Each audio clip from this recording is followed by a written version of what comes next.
Assalamualaikum warahmatullahi wabarakatuh. Perkenalkan, saya Veronica Divina Widowati. Saya Intan Al-Ali Tribigati. Dan saya Lutfi Matul Talisha. Kami dari kelompok 3 akan menjelaskan bagian 4.8 yang membahas tentang ruang matriks, ruang nol, dan basis. Selamat menyaksikan. Menyaksikan semuanya.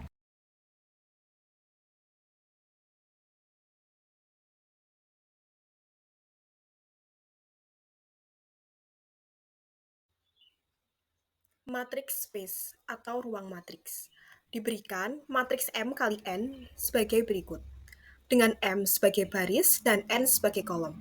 Vektor pada ruang ke N yang dibentuk dari baris A disebut vektor baris A, sedangkan vektor pada ruang ke M yang dibentuk dari baris A disebut vektor kolom A. Jadi, R1, R2, sampai R ke M disebut vektor baris dari A, sedangkan C1, C2, sampai C ke M disebut vektor kolom dari A. Berikut adalah contohnya, misalkan matriks A sebagai berikut. Vektor baris dari A adalah R1, 102, dan R2, 213. Kemudian vektor kolom dari A adalah C1, 12, C2, 01, dan C3, 23. Selanjutnya, definisi 2, yang berbunyi, jika A merupakan matriks berukuran M kali N, maka subruang dari Rn yang dibangun oleh vektor baris dari A dilambangkan dengan row A dan disebut row space of A. Subruang dari Rm yang dibangun oleh vektor kolom dari A dilambangkan dengan col A dan disebut column space of A. Penyelesaian sistem persamaan homogen AX sama dengan 0 yang merupakan subruang dari Rn dilambangkan dengan 0A dan disebut null space of A. Baik, untuk selanjutnya kita ada di teorema 4.8.1. Teorema ini menjelaskan tentang sistem persamaan linear AX sama dengan B konsisten jika dan hanya jika B berada dalam ruang kolom A. Nah, contohnya ini mengambil dari buku Howard yang contoh 2. Diketahui matriksnya ini dan tunjukkan bahwa B berada dalam ruang kolom A dengan menyatakan sebagai kombinasi linear dari vektor kolom A. Dan solusi tersebut nantinya akan menggunakan hasil eliminasi Gaussian yang menghasilkan X1-nya 2, X2-nya -1, dan X3-nya 3. Dan mengikuti dari ini kita akan memasukkannya ke dalam formula 2. Maka dikalikan ya nanti 2 dikalikan kolom ke-1, nanti -1 dikalikan kolom kedua, plus 3 dikalikan kolom ketiga dan menghasilkan 1, -9, dan -3. Jadi B berada dalam ruang kolom A. Hubungan antara AX sama dengan 0 dan AX sama dengan B adalah hubungan antara penyelesaian dari sistem persamaan linear homogen dan penyelesaian dari sistem persamaan linear non-homogen dengan matriks koefisien yang sama. Ini disebut dengan sistem linear yang bersesuaian atau corresponding linear system. Bentuk matriks sistem persamaan linear. Bentuk matriks SPL dituliskan menjadi AX sama dengan B sebagai berikut. Dibagi menjadi dua, yang pertama sistem persamaan linear homogen dan sistem persamaan linear non-homogen. Sistem persamaan linear homogen adalah sistem persamaan linear yang semua suku konstantanya 0, sehingga bentuk umum SPL dituliskan sebagai berikut. Kemudian, sistem persamaan linear non-homogen adalah sistem persamaan linear yang semua suku konstantanya bukan 0, sehingga bentuk umum SPL dituliskan sebagai berikut. Dengan penyelesaian B1, B2, sampai B ke M tidak sama dengan 0. Jadi, kalau SPL homogen sama dengan 0 dan SPL non-homogen tidak sama dengan 0. Berikut adalah contohnya, yang sebelah kiri untuk AX sama dengan 0, yang sebelah kanan untuk AX sama dengan B tidak sama dengan 0. Sehingga penyelesaiannya sebagai berikut, dan ditemukan solusi umum dari persamaan ini untuk SPL homogen X1 sama dengan min 3R, min 4S, min 2T, X2 sama dengan R, X3 sama dengan min 2S, X4 sama dengan X, X5 sama dengan T, dan X6 sama dengan 0. Untuk SPL non-homogen, X1 sama dengan min 3R, min 4S, min 2T, X2 sama dengan R, X3 sama dengan min 2S, X4 sama dengan X, X5 sama dengan T, dan X6 sama dengan sepertiga. sehingga diperoleh hasil sebagai berikut. Untuk general solution X dari sistem non-homogen dibagi menjadi dua bagian, basis XH untuk null space dari sistem homogen dan X0 sebagai solusi dari sistem non-homogen. Teorema 4.8.2. Jika X0 adalah solusi apapun dari sistem linear konsisten AX sama dengan B, dan jika S sama dengan V1, V2, sampai V ke K adalah basis untuk ruang nol dari A, maka setiap solusi AX sama dengan B dapat dinyatakan dalam bentuk X sama dengan X0 ditambah C1 V1 ditambah C2 V2 dan seterusnya sampai CK VK. Sebaliknya, untuk semua pilihan skalar C1, C2 sampai C ke K, vektor X dalam bentuk ini adalah solusi dari AX sama dengan B. Jadi, vektor pada teorema ini disebut sebagai particular solution atau solusi tertentu dari AX sama dengan B. Sedangkan, bagian yang lain disebut sebagai general solution atau solusi umum dari AX sama dengan B. Selanjutnya terdapat teorema 4.8.3 yang berbunyi, pertama, matriks-matriks ekuivalen baris mempunyai ruang baris yang sama. Dan yang kedua, matriks-matriks ekuivalen baris mempunyai ruang nol yang sama. Bukti untuk pernyataan yang pertama, jika A dan B merupakan ekuivalen baris, maka keduanya dapat diperoleh dari yang lain melalui operasi baris elementer atau OBE. Karena operasi hanya melibatkan perkalian skalar dan kombinasi linear, maka ruang baris masing-masing merupakan subruang dari baris lainnya. Sehingga kedua ruang baris tersebut harus sama. Selanjutnya terdapat catatan, yaitu operasi baris dasar atau elementary row operation dapat mengubah ruang kolom suatu matriks. Seperti pada contoh, terdapat matriks A 1326 dapat berubah menjadi matriks B 1300. Ruang kolom yang semula 12 berubah menjadi 10 dan ruang kolom yang semula 36 berubah menjadi 30. Kenapa bisa terjadi demikian? Matriks B dapat diperoleh dari A dengan menambahkan negatif 2 kali baris pertama ke baris kedua. Namun, operasi ini telah mengubah ruang kolom A, karena ruang kolom tersebut terdiri dari semua kelipatan skalar. Jadi maksudnya, matriks B tadi dapat diperoleh dengan menambahkan negatif 2 kali baris pertama ke baris kedua. Contohnya seperti negatif 2 kali 1 ditambahkan ke 2. Hasilnya kan negatif 2 ditambah 2 menjadi 0. Jadi dapat mengubah ruang kolom dari matriks B menjadi matriks B dari matriks A menjadi matriks B. Ruang kolomnya berubah dari yang semula 12 menjadi 10, yang semula 36 menjadi 30. Selanjutnya terdapat teorema 4.8.4 yang berbunyi, jika suatu matriks R berbentuk eselon baris, maka vektor-vektor baris yang memiliki sat utama di depan atau vektor-vektor baris bukan nol akan menjadi basis bagi ruang baris R, dan vektor-vektor kolom yang memiliki satu utama di depan vektor-vektor baris tersebut membentuk basis untuk ruang kolom R, seperti contoh berikut. Diketahui suatu vektor R sebagai berikut. Nah, kita akan mencari satu utama untuk mengidentifikasi basis baris dan basis kolom dari vektor R tersebut. Sehingga didapatkan basis baris dari vektor R tersebut, yaitu terdapat pada R1, R2, dan R3. Sedangkan basis untuk kolom pada vektor R tersebut didapatkan pada C1, C2, dan C4, di mana terdapat satu utama. Seperti itu. Selanjutnya, kita akan mempelajari tentang basis terbentuk dari vektor baris dan kolom matriks. Basis yang diperoleh untuk ruang kolom A merupakan dasar untuk ruang kolom A. Operasi sebuah baris dasar dapat mengubah ruang kolom. Namun, operasi baris dasar tidak mengubah hubungan ketergantungan antara vektor kolom.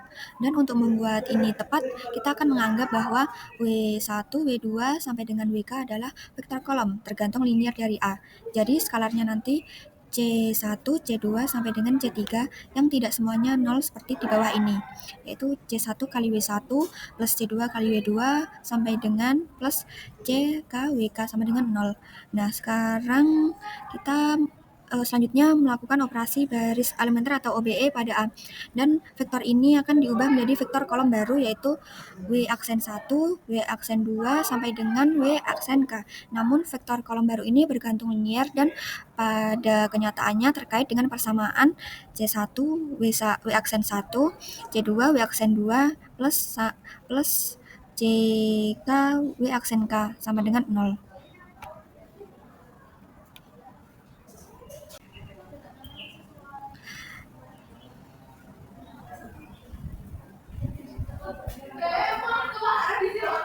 Dari pernyataan sebelumnya menghasilkan teorema 4.8.5 yaitu jika A dan B adalah matriks ekuivalen baris, maka yang pertama himpunan vektor kolom A yang diberikan independen linear jika dan hanya jika vektor kolom B yang sesuai independen linear.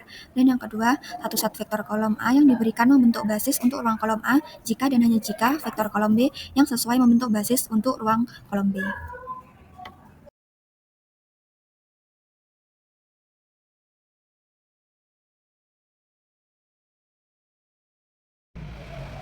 Saya akan membahas soal nomor 1 bagian A. Soalnya seperti ini. 2 dikali 1 ditambah 3 dikali 2 min 1 dikali 1 ditambah 4 dikali 2.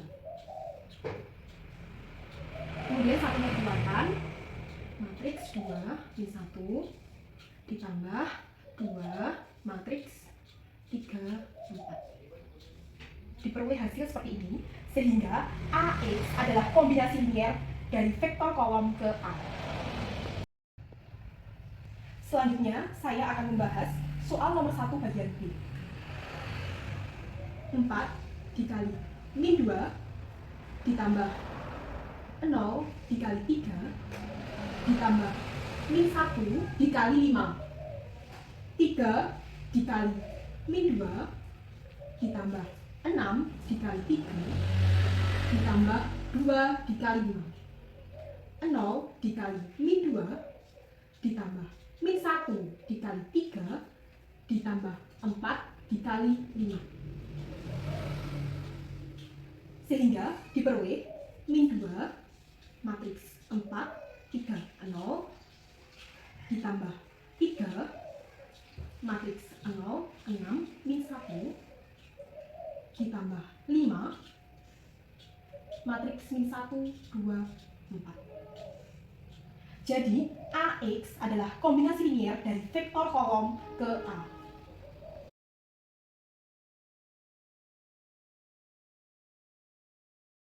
Akan membahas soal nomor 12A. Diketahui solusi dari sistem homogen AX sama dengan 0 sebagai berikut. X1 sama dengan min 3R plus 4S, X2 sama dengan R min S, X3 sama dengan R, dan X4 sama dengan S. Solusi ini bisa dituliskan dalam bentuk matriks X1, X2, X3, X4 min 3R plus 4S, R min S, R S. Sehingga R-nya dikeluarkan min 3, 1, 1, 0 ditambah S matriks 4 min 1, 0, 1. Maka solusi dari bentuk vektor dari solusi umum sistem linear AX sama dengan 0 adalah X1, X2, X3, vektor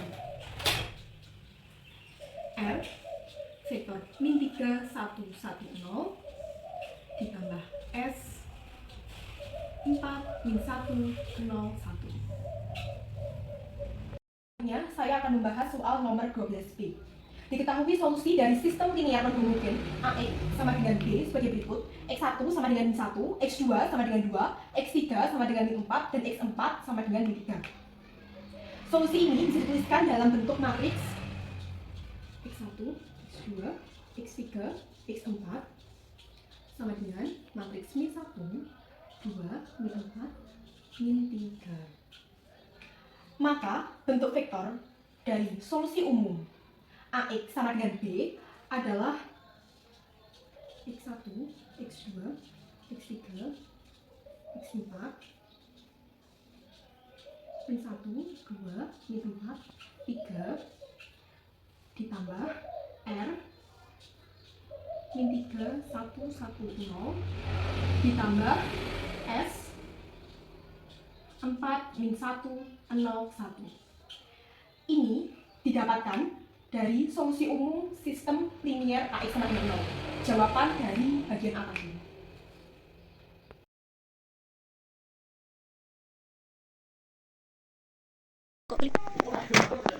Di sini saya akan menjelaskan pembahasan dari exercise 4.8 nomor 11 sampai dan 12. Di sini pertama-tama saya akan menjelaskan pembahasan soal nomor 11A dan 11B.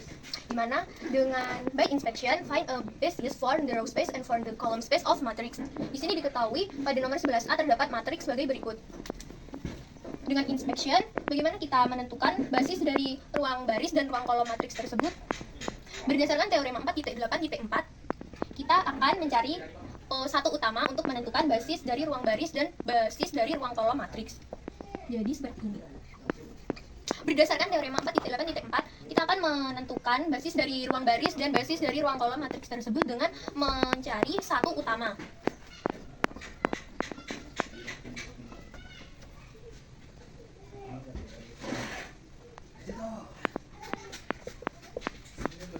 Sehingga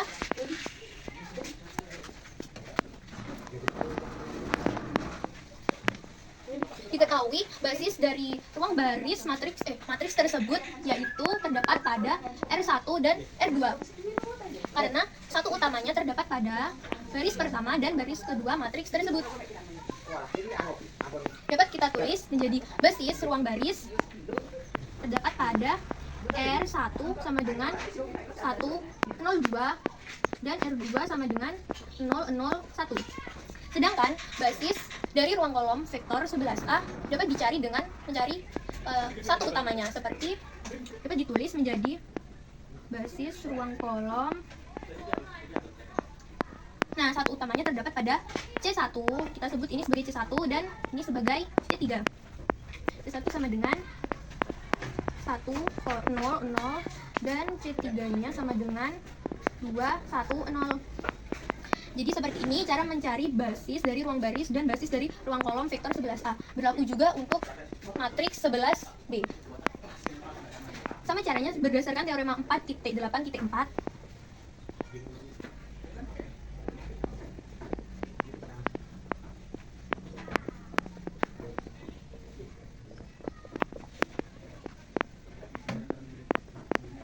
Basis ruang baris dari matriks 11B terdapat pada R1 dan R2 karena satu utamanya berada di sini. Dapat ditulis R1 sama dengan 1, negatif 3, 0, 0 dan R2-nya dapat ditulis dengan 0, 1, 0, 0. Sedangkan basis ruang kolom dari matriks tersebut terdapat pada C1 dan C2. Satu utamanya berada di sini dan di sini. Dapat ditulis C1 sama dengan 1, 0, 0, 0 dan C2 sama dengan min negatif 3, 1, 0, 0. Seperti ini penyelesaian dari soal 11A dan B.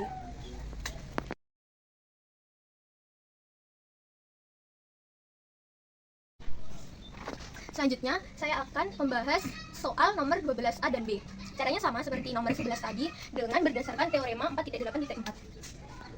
Dapat ditulis menjadi berdasarkan teorema 4.8.4 basis ruang baris. Di sini kita dapat melihat satu utamanya. Untuk mencari basis ruang barisnya terdapat pada ada satu utama pada R1, kemudian ada satu utama pada R2, satu utama pada R3 dan satu utama pada R4. Sehingga dapat ditulis basis ruang baris dari matriks tersebut menjadi R1 sama dengan 1, 2, 4, 5, R2 sama dengan 0, 1, negatif 3, 0, R3 sama dengan 0, 0, 1, negatif 3 dan R4 sama dengan 0, 0, 0, 1. Ini merupakan basis dari ruang baris. Sedangkan basis untuk ruang kolomnya, basis dari ruang kolomnya ada satu utama di C1, satu utama di C2, satu utama di C3 dan satu utama di C4. Dapat ditulis menjadi C1 sama dengan 1, 0, 1, 0, 0, 0, 0 2, 1, 0, 0, 4, negatif 3, 1, 0, 0. Oh, ini begini saja untuk C2-nya. Sebentar, ini salah. C1-nya 1, 0, 0, 0, 0. C2 2, 1, 0, 0, 0. Ini saya lanjutkan di sini saja. C3 4, negatif 3, 1, 0, 0. Dan C4 nya 5, 0, negatif 3, 1, 0. Selanjutnya untuk nomor 12B, pembahasannya sama seperti 12A berdasarkan teorema 4.8.4.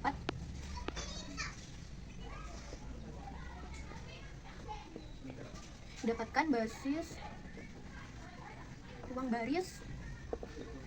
Terdapat satu utama pada R1, satu utama pada R2, satu utama pada R3, dan satu utama pada R4. Sehingga dapat ditulis menjadi basis dari ruang barisnya R1 sama dengan 1, 2, negatif 1, 5. R2 sama dengan 0, 1, 4, 3.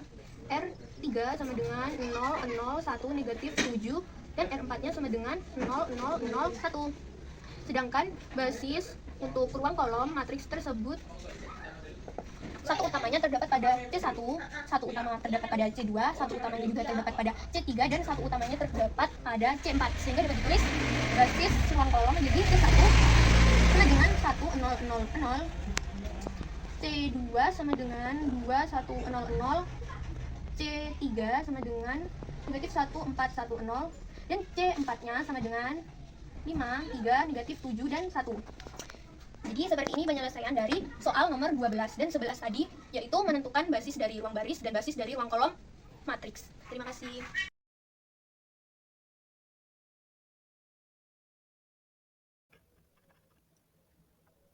Baik, untuk ini adalah hasil reduksi A atau biasa kita sebut OBE, operasi baris elementer. Ini nanti kita akan menjadikan sampai dengan leading one. Jadi ada beberapa tahap-tahap yang nantinya akan menjadikan matriks tersebut leading one. Jadi awalnya itu 1, sesuai dengan aturan OBE. Untuk yang ini adalah hasil reduksi dari A transpose. Jadi nanti A-nya ditransposkan dulu, lalu dihitung OBE-nya lagi. Sampai dengan matriksnya ada leading one-nya di dalam matriksnya dengan cara-cara seperti ini.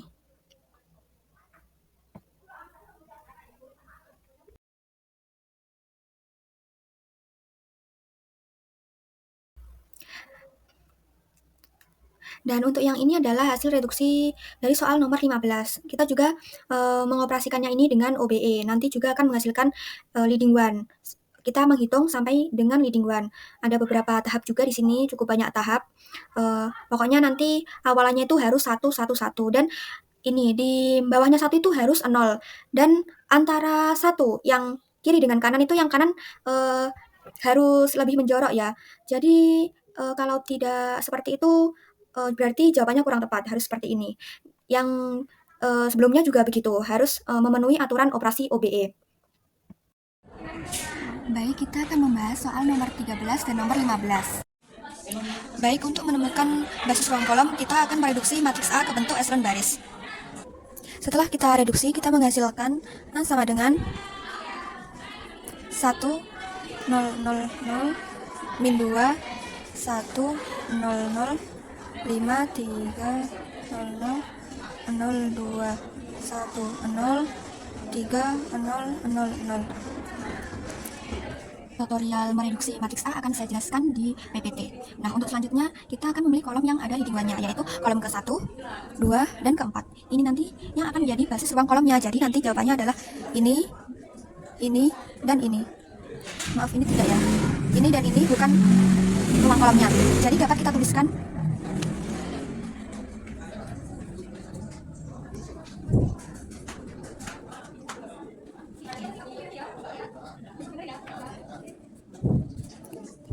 seperti ini, sesuai contoh yang ada di buku juga.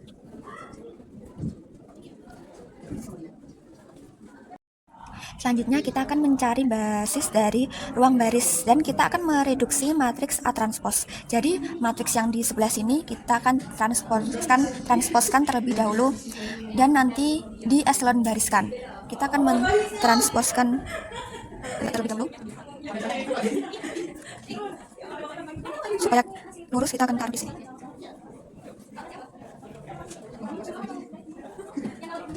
Yang semulanya baris menjadi kolom.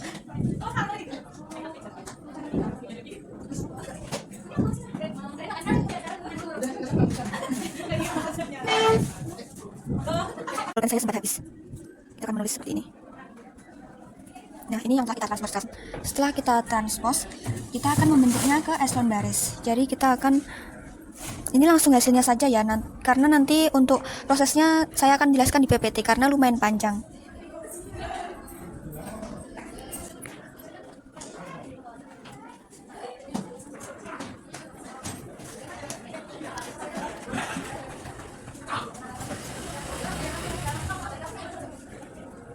Nah, ini adalah hasil dari matriks A transpose yang sudah saya reduksikan.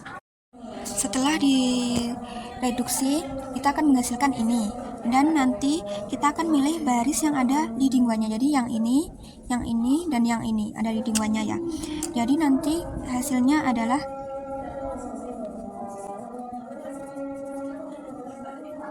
ini.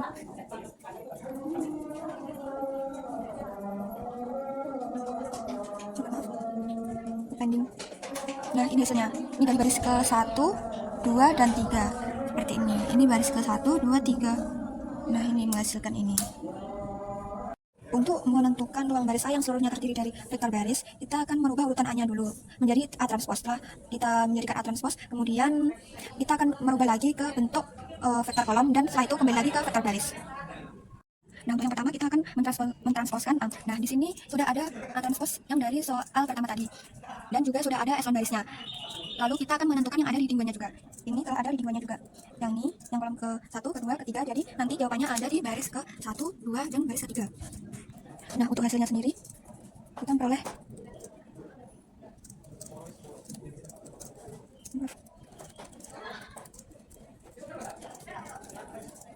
yang kedua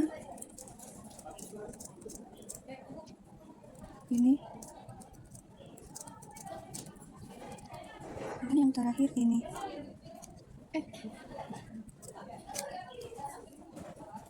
Ya, kolom-kolom ini berasal dari baris yang ada di A. Setelah ini kita transpose lagi untuk menyesuaikan notasi dasar untuk ruang baris A. Jadi kita jadikan R1 min 2, 5, 3, sedangkan R2 atau huruf 2-nya min 2, 5, min 7, 0, dan min 6. Sedangkan R3-nya min 1, 3, min 2, 1, dan min 3. Jadi untuk dasar ruang baris A seluruhnya terdiri dari vektor baris A, jawabannya yang ini, di bawah ini. Selanjutnya kita akan menentukan basis untuk subruang R4 yang direntangkan oleh vektor yang diberikan. Ini adalah vektor-vektornya. Nah, langkah awalnya kita akan membuat matriks, nanti kita akan menjadikannya dalam vektor kolom. Dan kalau di contohnya itu kita akan melambangkan setiap barisnya itu menjadi V1, V2, V3, dan V4. Kita juga akan menyamakan di dalam contoh. Kita akan menjadikan kolomnya seperti ini.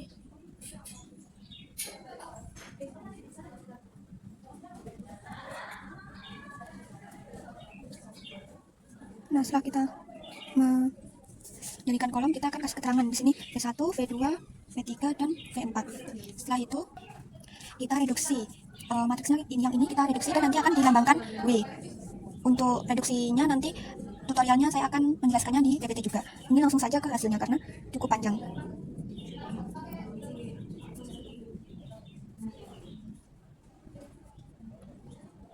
Maaf. Ininya 2.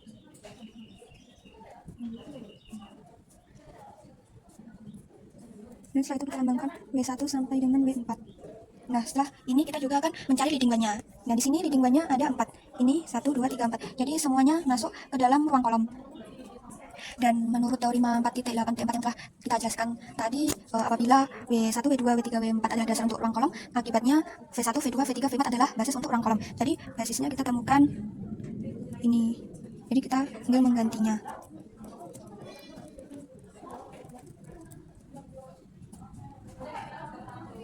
Nah, ini untuk hasil dari nomor 15, yaitu menentukan subruang R4 yang direntangkan oleh vektor yang diberikan. Baik, itu tadi adalah hasil dari pembahasan soal kita nomor 13 dan nomor 15. Sekian penjelasan dari kami, semoga bermanfaat. Wassalamualaikum warahmatullahi wabarakatuh. Bye.